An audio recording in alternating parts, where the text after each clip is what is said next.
Over the last 2 years, I've grown my YouTube channel to almost 125,000 subscribers. And if I had to start over today, I'd do some things differently. So if you're wanting to start a YouTube channel today, or you're looking to grow your current one, I'm gonna give you the 8 things that I would have done differently from the beginning and ways to find your audience faster. And honestly, number 6 in this video was my biggest mistake starting out, so don't miss it. Number 1, I would hyper-focus on a subject matter. You've probably heard a lot about finding the niche for your YouTube channel, and I have one of those. It's technology, but I almost would have gone even more specific.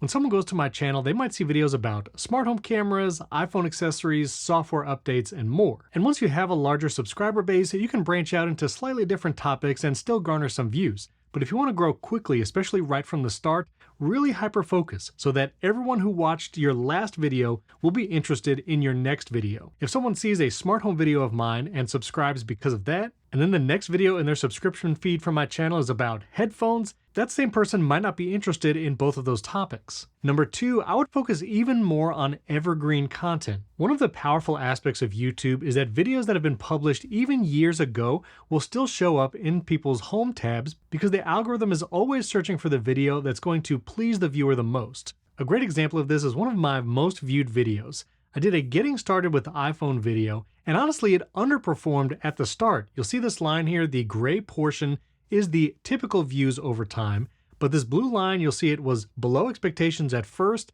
and then completely blew up and is still performing extremely well. At almost 600,000 views, this proves that even though the video is over a year old, because it's evergreen, meaning it's a topic that people will be interested in for years to come, YouTube will continue to serve this video to a new audience. You'll see even in the last 48 hours, this video still got almost 3,000 views. So while focusing on trending topics and talking about current events will help grow your channel, make sure to have a good mix of those long-standing evergreen topics that people will be interested even years from now. Number 3, especially if you're just starting out, aim for quantity over quality. Now I know that might sound counterintuitive, but in order for you to find your voice and figure out where you fit in the sea of videos and other creators, you have to create a bunch of content. A great channel I recommend you checking out is Jay Clouse from Creator Science. He's grown a channel to over 120,000 subscribers, largely doing podcast interviews.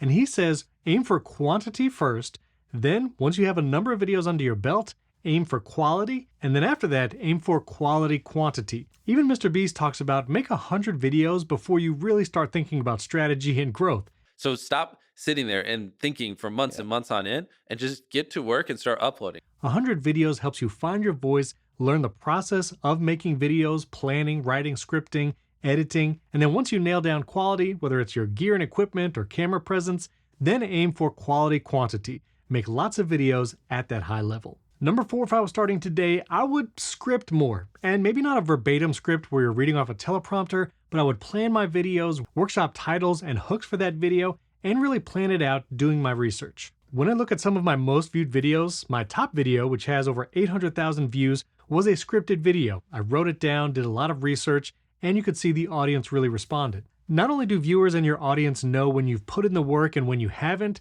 being able to script your ideas out can help you filter down what is the most valuable content, what are the things you can share first, and then how to package it with a thumbnail and title that draws people to click it. Number 5, if you want to create for YouTube, you need to be on YouTube, looking at similar creators and seeing what they're doing. Now, this is not to copy other creators, but hopefully to get more ideas and inspiration on how you can make your content unique. A great place I go for this is actually in the analytics of my YouTube studio. If you go to Audience, you'll have a couple metrics here: channels your audience watches and videos your audience watches. I look at this often because this shows me topics that are resonating with audiences that are similar to mine. You have multiple long form and short form videos here for channels similar to yours, and channels your audience watches. This is a great place to go and actually visit these channels, see the kind of content they make, see what resonates, and then how you can model your content after them. Again, not copy, but see what topics are interesting, whether it's trending or evergreen, and then how can you bring a unique angle and a unique spin to the same topic. All right, number 6, and this is a big one. Do not stop. Once you start on the road to making content, whether it's podcasts, videos, anything on social media, do not stop, even when growth doesn't seem to be happening and it's totally stalled. My only regret when it comes to YouTube is that I didn't start earlier and I didn't keep at it. I posted 3 videos back in 2020 during the pandemic era, And after those 3 videos, I didn't post anything for over a year. And as you can see, there was almost a 2-year span where I posted maybe single-digit videos and I just was not staying consistent. But as you can probably tell from this graph, when I started being consistent, right around here is when the growth starts happening. And it is slow at first, it is the longest hockey stick curve you will ever feel, but growth does happen. And sometimes taking advantage of trending topics or really having a video hit a new audience, you're gonna jump in subscribers, and then that growth is going to accelerate. So whatever you do, just do not stop. If this is something you really wanna do, you feel passionate about, whether it's a podcast or starting that channel, start however you can, which is just you can use the phone in your pocket.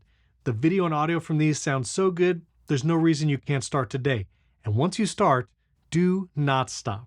Oh, and speaking of your phone, number 7 is don't obsess about your gear. You're going to see a lot of creators on YouTube using big mirrorless cameras, expensive microphones, fancy lighting. That's all great, and if you have the budget and space to set all that up, go for it. Do all of that. But if all you have is the phone in your pocket, start with that. We have several videos here on the channel where I talk about starting a YouTube channel from your bedroom, just using your mobile phone and a tripod. That alone can get you a long way. And there are AI tools like from Riverside where you can use magic audio to enhance that microphone, make it sound studio quality, and you can even start that podcast even with remote guests and co-hosts, all from your mobile device or even your iPad. I'll put one of the videos about using your mobile phone for content right up here. And be sure to subscribe to the Riverside channel here because I have lots of videos talking about gear at different budget levels and a video coming very soon on podcast setups from 1 to 4 people for all budget levels. Number 8, all the things that you would do as a large YouTube channel, start when you're really small, like just getting started. That could be things like affiliate links, starting a community, building an email list.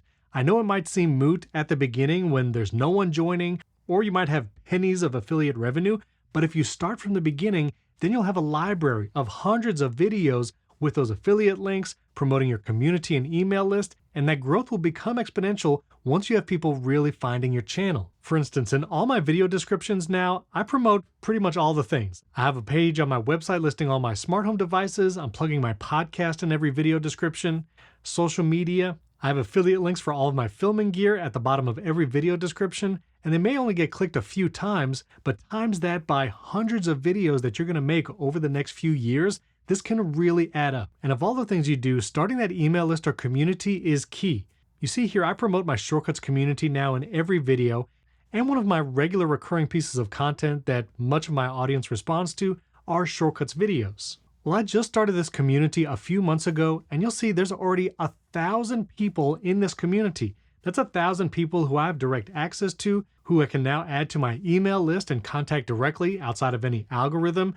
And if I had done this from the very beginning, who knows how large this could be. So building that email list, community, affiliate links, whatever it is, do them from the very beginning. Even if it may seem pointless to you right now, your future self will thank you later. All right, and I have one more bonus for you. Number 9, if I was starting today, I would actually live stream more to my YouTube channel and to all the destinations like Twitch, Facebook groups, and more.